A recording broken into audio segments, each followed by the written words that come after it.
Hello, good people. What's up? A partially injured David Taub here with you today. A little black eye, getting better every day. I took a hit playing basketball on Saturday. You know, basketball's a rough sport. What are you going to do? I'm not going to let that stop the rock and stop the next level guitar machine rolling here. I want to talk to you a little bit about cables today, instrument and speaker cables, and hopefully you'll find this lesson informative. A couple things about cables. First of all, I want to talk to you using your guitar instrument cables with non-active pickups. That's a little bit, the formula's kind of changed. So we're talking about cables with non-active or passive, like most people, most players I think use non-active pickups, okay? The big thing to keep in mind is there's a difference between instrument cables and speaker cables, okay?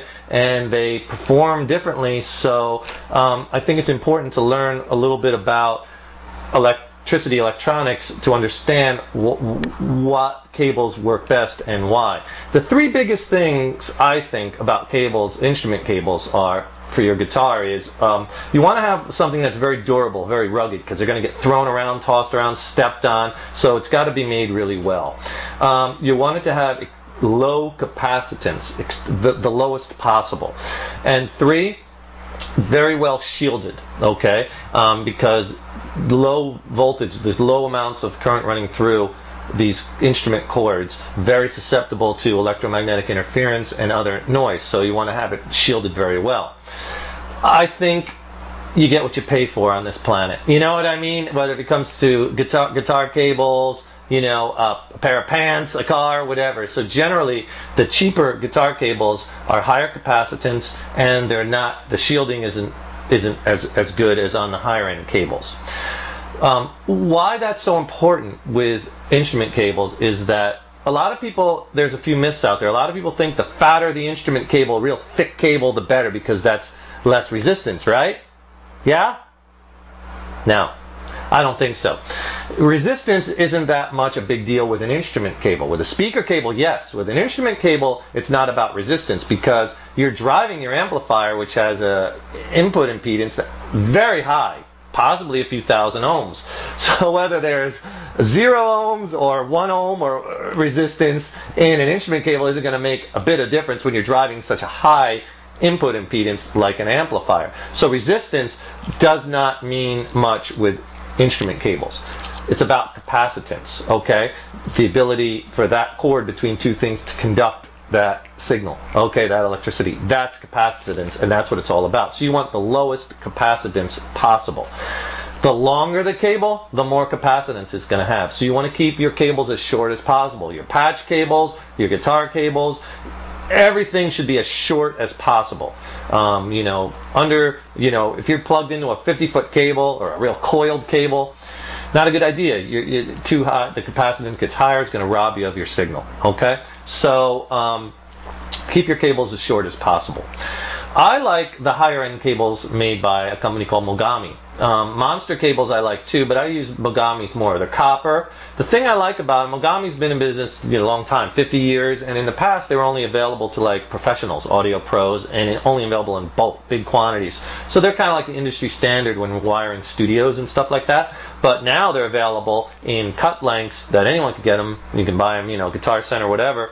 And I like them because they're incredibly low capacitance. They're made very well. I like the angled ends. Look how they're built. And very high shielding. They use this carbon impregnated PVC as an extra layer of shield to help eliminate noise. So it has the three huge things that I look for in a guitar cable. They're expensive, yes, but here's the thing, I don't want to have to worry about my cables. So if anything ever goes bad with them, I just bring them back to Guitar Center where I bought them. I don't even need a receipt, they just give me another one. I never had one go down. So I like the Mogami cables. They're just so high quality. And notice, they are thin. They are not real thick, because again, the higher end cables also, they braid the wire a lot thinner. It's thinner and more braiding, which actually makes the cable more durable and better. So, but that takes longer to make, hence drives the price up. Well worth it though. Remember, anything you put in your signal chain affects your tone. You know, don't chintz out with cheap cords. So I like the Mogamis. The Monster cables, I don't use as much, but they're really good. I have one here. This is a Monster patch cable. Look at how well that's constructed and how well that's made. Again, this is Mogami gold ends, you know. So very, very good cables. Now your speaker cables are exact opposite. Okay, the speaker cable, like for instance, here's the cable I use that connects my head, my amp head into the cabinet. Now with speaker cables, they run on totally opposite principles. There's a lot more current, lots high voltage running through these. So capacitance isn't as much of an issue. Neither is noise, because with such high voltage, it's hard for that electromagnetic interference or noise to break through that. Easier on your instrument cables because less current to get into your signal. Here, you don't have to worry about as much as that. What's the key with speaker cables is resistance. That's the key. Speakers are very intolerant to high resistances because you're driving, you're coming out of a low impedance output of your amplifier, connecting that to a low impedance loudspeaker with a high current, a high signal in between, lots of voltage, lots of current. So their resistance is key. Notice how fat this is.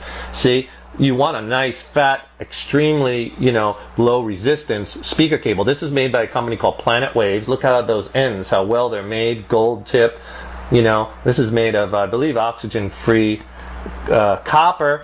Is that a big deal? I don't know. It probably makes it less susceptible to corrosion, So this is made by Planet Waves, and you want to get for your speaker cables really, remember, it works opposite instrument cables, so they should be really thick. Resistance is the key with them.